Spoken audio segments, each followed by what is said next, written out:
बच्चों नमस्कार। प्यारे बच्चों, आज हम कक्षा 10वीं गणित में एरिथमेटिक प्रोग्रेशन समांतर श्रेणी पढ़ेंगे।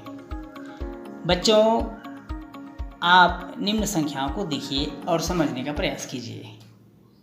संख्याएं हैं 2, 4, 6, 8, 10 डाट डाट डाट डाट।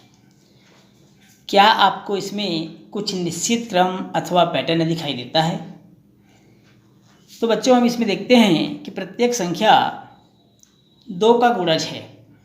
2 दूनी 4, 2 तिया 6, 2 चौक 8 और 2 पंचे 10। अर्थात हम कह सकते हैं कि दी गई संख्या 2 का गुणज है। इसमें हम ये भी देख रहे हैं दोस्तों कि 2 का दुगुना 4 हुआ, 2 का दुगुना 4 हुआ और 4 का 1.5 गुना 6 हुआ, उसी के आगे 8 फिर 10 ये प्राप्त हो रही है।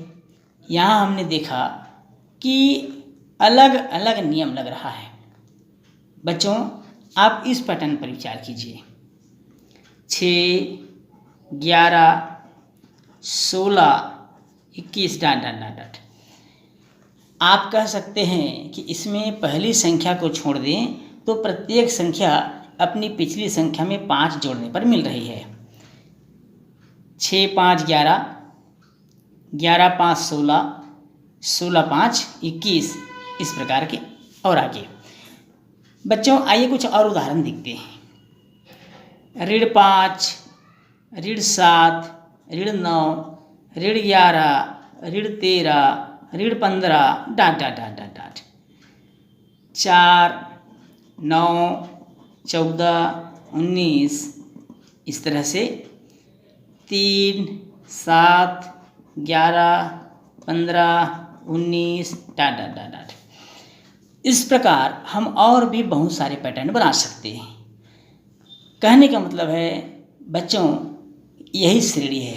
तो आखिर श्रेणी है क्या? तो सबसे पहले हम समझते हैं बच्चों कि श्रेणी क्या है। हम देख रहे हैं श्रेणी क्या है। इनमें आप देख सकते हैं कि प्रत्येक श्रृंखला की संख्याएं अपने से पिछली संख्या में एक निश्चित मात्रा में घट रही है या तो बढ़ रही है। जैसे आपने देखा ये 2 का गुणज है, यहाँ पर नियम फॉलो नहीं हो रहा था क्योंकि सभी संख्याओं पर समान नियम लागू नहीं हो रहा था, केवल 2 के गुणज थे। यहाँ पर देखेंगे सब में 6, 5, 11, 5, 16, 5, 21 सब में बराबर नियम फॉलो हो रहा था। ये एक क्रम में है, निश्चित क्रम में है, ऐसा मान सकते हैं, जुड़ते हुए जा रहा है। यहाँ पर देखिए 4, 5, 9, 5, 14, 5, 19 यहाँ भी बच्चों एक निश्चित क्रम है। 4 के बाद 9 आया अर्थात 5 जुड़ा हुआ है, 9 के बाद 14 आया, यहाँ पर 5 जुड़ा हुआ है, 14 के बाद 19 आया, यहाँ भी 5 जुड़ा हुआ है। फिर आगे देखिए बच्चों 3 के बाद 7 आया, 3 के बाद 7 आया मतलब 4 जुड़ा हुआ है, 4 जोड़ने के बाद 11, 11 से 15, 15 से 19 इस तरह से इसमें भी एक निश्चित संख्या जोड़ी जा रही है। तो पहली श्रृंखला में 2 कम हो रही है, जबकि दूसरी में 5 और तीसरी में 4 बढ़ रही है। तो ऐसी संख्या श्रृंखलाएं जिनमें क्रमिक संख्याओं के बीच एक निश्चित संबंध हो श्रेणी कहलाता है। एक बार और सुनेंगे बच्चों, ऐसी संख्या श्रृंखलाएं जिनमें क्रमिक संख्याओं के बीच एक निश्चित संबंध हो श्रेणी कहलाता है। अब आते हैं बच्चों समांतर श्रेणी। बच्चों, अब हम देखते हैं समांतर श्रेणी।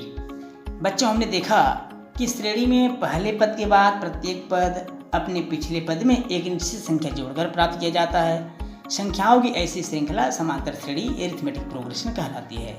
और यह निश्चित संख्या जो जोड़ा जा रहा है अथवा घटाया जा रहा है वो समांतर श्रेणी का सारवंतर कहलाता है।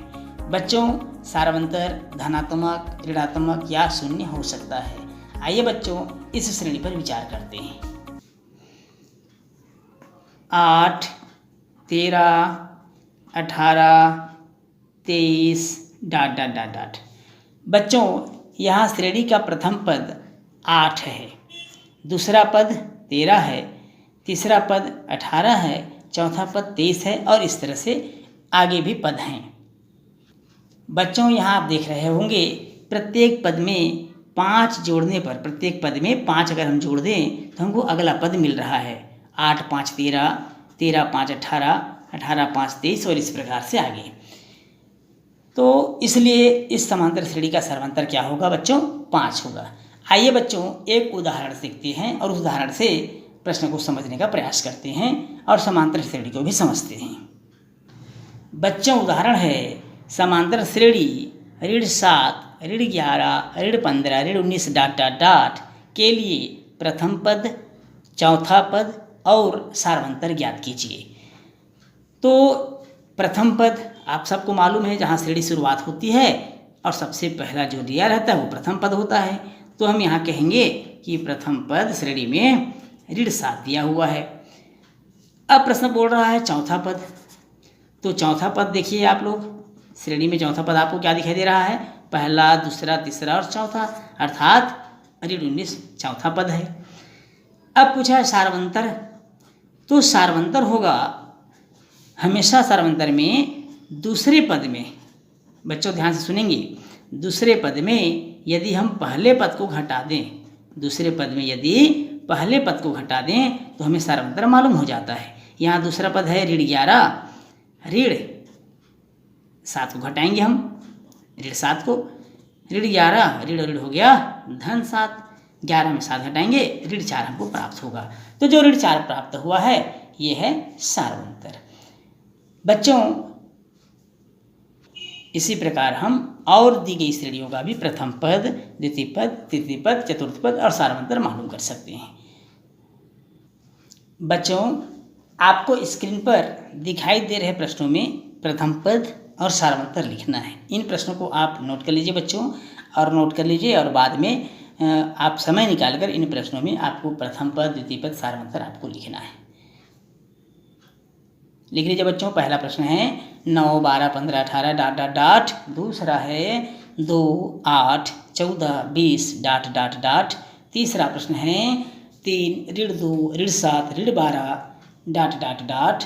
चौथा है ऋण 5, 2, 9, 16 डॉट डॉट डॉट। पाँचवा है 0.4, 0.9, 1.4, 1.9 डॉट डॉट डॉट। छठवा है 5, 5, 5, 5 डॉट डॉट डॉट। और सातवां है 1/3, 5/3, 9/3, 13/3 और डॉट डॉट डॉट। यहाँ आपको बच्चों प्रथम पद और सार्वंतर लिखना है। क्या लिखना है बच्चों, एक बार और सुन लीजिए। प्रथम पद आपको इसमें प्रथम पद लिखना है और सार्वंतर लिखना है। प्रथम पद और सार्वंतर आपको मालूम करना है। बच्चों आपको स्क्रीन पर कुछ और प्रश्न दिखाई दे रहा होगा, आप इन प्रश्नों को नोट कर लीजिए। यहाँ आपको श्रेणी के अगले 3 पद को ज्ञात करना है, अगले 3 पद को लिखना है। किसको लिखना है बच्चों, अगले 3 पद को आपको लिखना है। इसके बाद क्या होगा, जैसे मैं एक बताता हूँ, आप समझ लीजिए। 5 के बाद 11 आया, यहाँ पर नियम क्या लग रहा है, 6 जुड़ा हुआ है। 11 के बाद 17 आया, यहाँ पर नियम कौन सा लग रहा है, यहाँ भी 6 जुड़ा हुआ है। उसके बाद आया 17 के बाद 23 आया, इसमें भी 6 जुड़ा हुआ है। तो 23 के बाद क्या आएगा, 6 जोड़ दीजिए 29, 29 में 6 जोड़ दीजिए 35, 35 में 6 जोड़ दीजिए 41। तो इस तरह से आपको लिखना है, बाकी के सवालों का आंसर। इन प्रश्नों को आप लोग भली भांति नोट कर लीजिएगा।